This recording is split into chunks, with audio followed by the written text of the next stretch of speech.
This right here is the best drone ever. I'm not talking best drone of 2024. I'm not talking best micro drone or best Cinewoop drone. This right here is the best drone we have ever seen, period.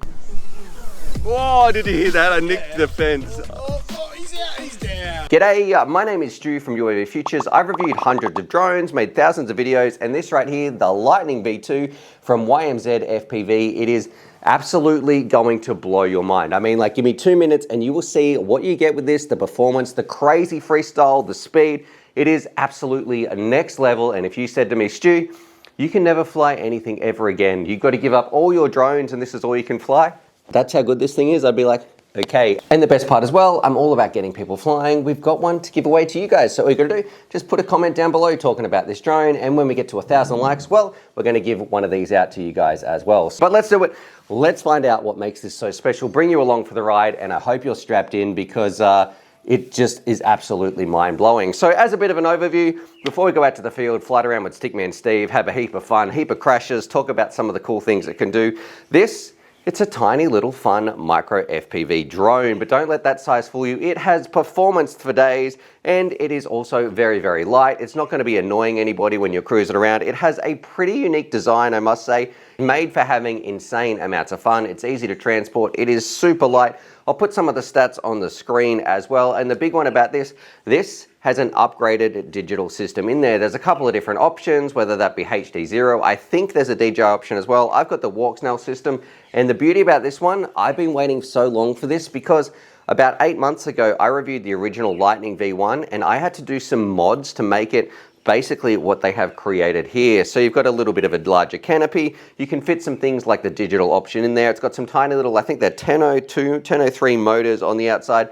It's got plenty of pop. The beauty is it runs on 2S, which means the batteries are like $6. So you're gonna be able to get batteries for days. It's just all in all, an awesome little craft that's doing a lot of things right. Now you might have noticed too, I've got two of these bad boys. So what we're gonna do now, we're gonna go just jump out and have the fun stuff straight away. I can't wait to bring you along when I meet up with Stickman Steve. These things are absolutely beasts. Get set to get stunned. Put those comments down below so we can win one. Let's go do it. And then we're gonna come back to the studio and I'm gonna talk about just some little extras that would make it like, take it to the next level for me. So let's go do it. Let's have some fun in 3, 2, 1. Radio out here in the field. It's about to get a little bit crazy. We are flying around with the Lightning V2 and this thing is an absolute beast. You're going to see some of the crashes. We've already been ripping it around and the things this thing is doing is absolutely next level. So one of my favorite drones I think we've ever had on the channel. Let's do it and show you how much fun these things are.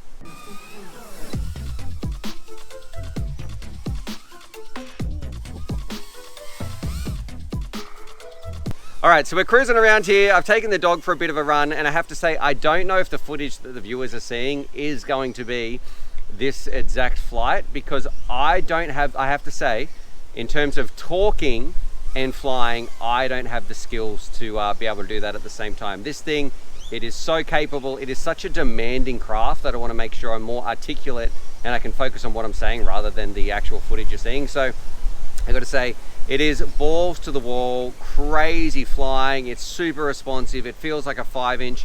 You can do some freestyle with it. You hit tiny gaps. I have smashed into a tree, which viewers might have seen. Like, I've indented the trunk of a tree with the camera. It's laughed it off. I have to say the frame is a little bit bent, but it hasn't stopped it flying. It's just a beautiful machine. It's a little bit windy as well today. I don't know if you can see that in the background. Like, these flags are going crazy. But it absolutely screams and I couldn't be happier. For like this tiny little form factor, to have a craft that feels like this is next level. It was this tree right here that smashed the camera down, but the camera's not broken. It's off the bat. Oh yeah. Okay. Oh, man. That is, that's exactly where I hit. Yeah, so this is completely stock. I mean, there are some things I would change a little bit and I'll talk about that. Like it could be some camera protection on the bench.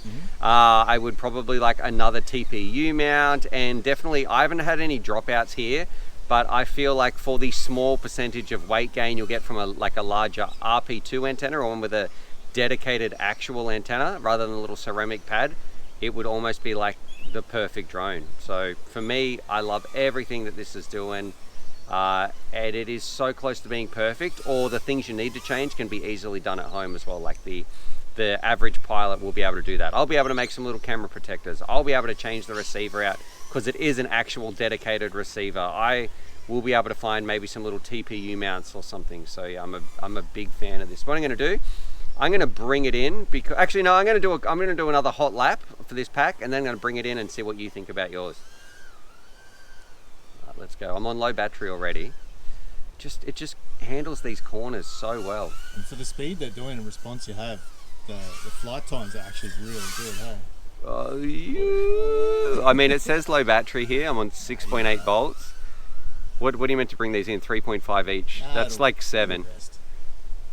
I'm going to do one blip around here. Watch this. Around here, watch this. It's so awesome, mate.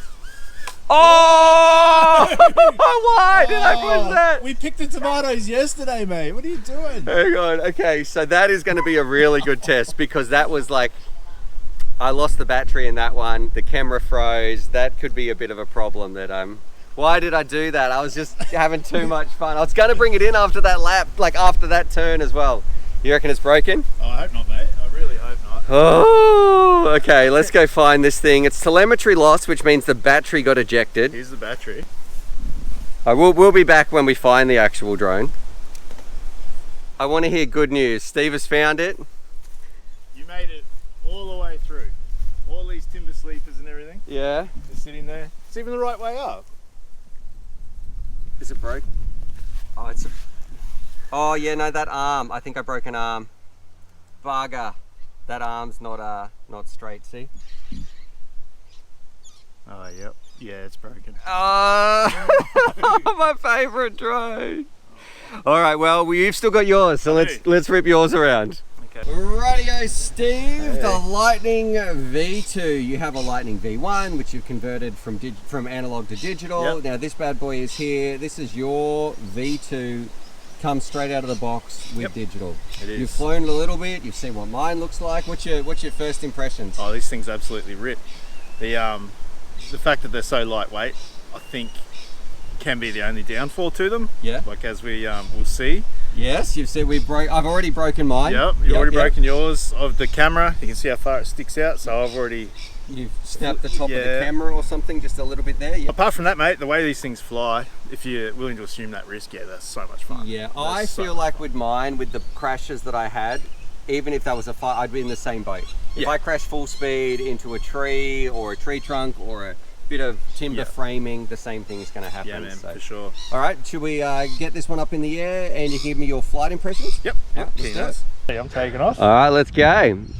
So I want to hear all about the craft. You don't need to do the craziest flying because you've been doing that for a little bit, but I want to get more of your vocabulary out here, Steve. Let's go. Worries. So straight off the bat, it's very familiar to the original Lightning. Just the response, the way it tracks in the air is just awesome for a little 2-inch.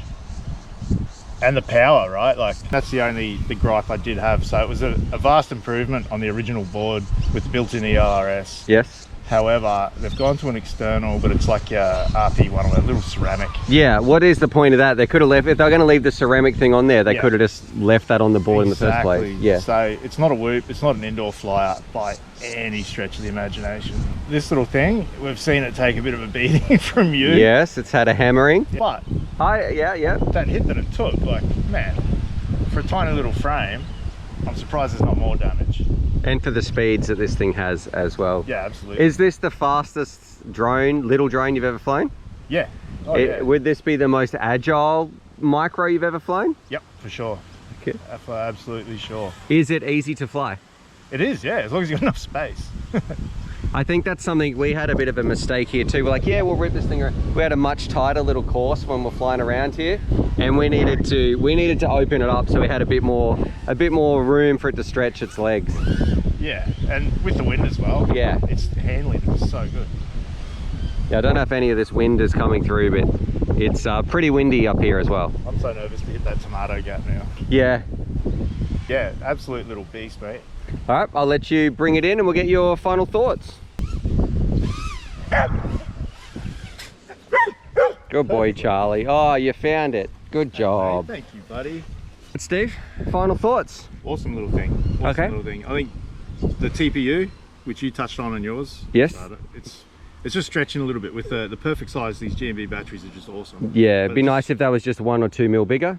Yep, 1 or 2 mil bigger. But in saying that, the fact that it did eject on a couple of crashes, I think that saved you a bit. Yes. Until you just hit something way too damn hard. Yes, yes. Apart from that, I love the fact that they've changed the frame, the upper canopy, so that it accommodates another walksnail board. Yes. So the last one did work, but with a bit of modding, and it was really tight. Yes, it was. Not ideal. Yep. Camera lens, if they can. Yeah, I agree. That's one part I'll touch about. It needs a little bit more protection because you've clipped the top of your camera there, and the walksnail camera is broken. Yep. So yeah. Apart from that, mate, absolute fun little thing. Would you buy one? Yeah. Oh man. Yep. Would you throw your goggles on the ground? And then the drone. Yeah. It's okay. I would, all right. Thumbs up, thumbs down, or in the middle. All right, definitely. Alrighty, so back here in the studio, you can see, I have to say, this thing, it was like far exceeded my expectations on how much fun you can have with a little drone. However, even though it's the best drone we've ever seen, I would like to make a few little changes. Now, they're not too difficult. Number one, something I would like to include is a little bit better camera protection. Now, this doesn't mean the frame actually needs to change. So I did smash mine directly into one of the tree trunks like you saw earlier in the video, and it was fine. It held up really well. The actual frame bent a little bit and it jettisoned the battery, which I think might have saved the camera on here, but maybe like a little TPU mount or something that's just stuck out a little bit more to absorb some of that impact so you don't break your camera, because I know Steve, he had a crash and he actually chipped the top of his, or the plastic housing around his camera. It didn't affect his flight in any way. It's still more than fine and a capable craft as it is, but I would like a little bit better camera protection. I love the cage and the design of the thing in terms of protecting the components. My original one, it was quite an issue trying to get everything crammed in there, and sometimes I would have an unlucky crash and things seemed to break when it came to the actual digital system. It wasn't as well protected as it is in this bad boy. The other part I would love to see, I want to switch mine out. So we have an Express LRS receiver in the top you might have heard me talk about, but it is just the little ceramic version right here. What I would love a full-size antenna on here, or at least one with an external non-ceramic antenna. That means I could fly this thing long range. Like, I want to take this craft everywhere. That would make it perfection for me. And then the third thing, maybe like a little stack saver or something like that to protect your internal components just that little bit more. But it is so close to perfection. It's, like I said, the best drone we have ever seen. Now, unfortunately, the really sad part for me, and I don't blame the drone for this, is I flew this thing full speed into some timber framing. And I would argue that most of these drones on the wall behind me, if you flew them full speed into something, are not going to come off perfect. Chances are you are going to break something. So I do have to get a new frame. But the beauty about these ones is the frames are significantly cheaper than some of the other things out there as well. I think breaking things is just part of the biz, part of the hobby. A little arm here or there, yes, it's annoying, but I would prefer that to break than the internal camera or anything like that, because that's the expensive part and the frame is actually the cheap part. So I'd love to know, what do you guys think? What did you think about the speed, the performance, I guess this digital edition of the Lightning V2? My advice to you is, like, if you like FPV, if you like flying, if you want to have fun and have an awesome craft that you can just take anywhere with cheap batteries, amazing performance, doesn't upset people, and feels like you're really on a full 5-inch in this smaller scale, it's double thumbs up. And like I mentioned, I believe this is the best drone we have ever had, period. Not best micro drone, not best like cheap drone or 2020, none of that. Just, this is the best drone I have ever had on the channel, and I hope that's getting across for you guys as well. Put your comments down below, because we do have one to give away, and let's see if we can get that to 1,000 likes to make it really special. And one of the parts I should mention finally is I do also like how you have options to get things that aren't just, you don't have to just go walksnail. Like, there's a DJI version, there's an analog version, or there is even like a put your own VTX in their version as well. So if you already have a walksnail system or another system you want to put over to here, you don't have to buy this whole craft and buy those extra cameras and VTXs. Like, there's also options for you pilots out there, which is really important. Now, also, go watch this video. This is my V1 Lightning, and you can see the transition and where the pedigree comes across to make something this good.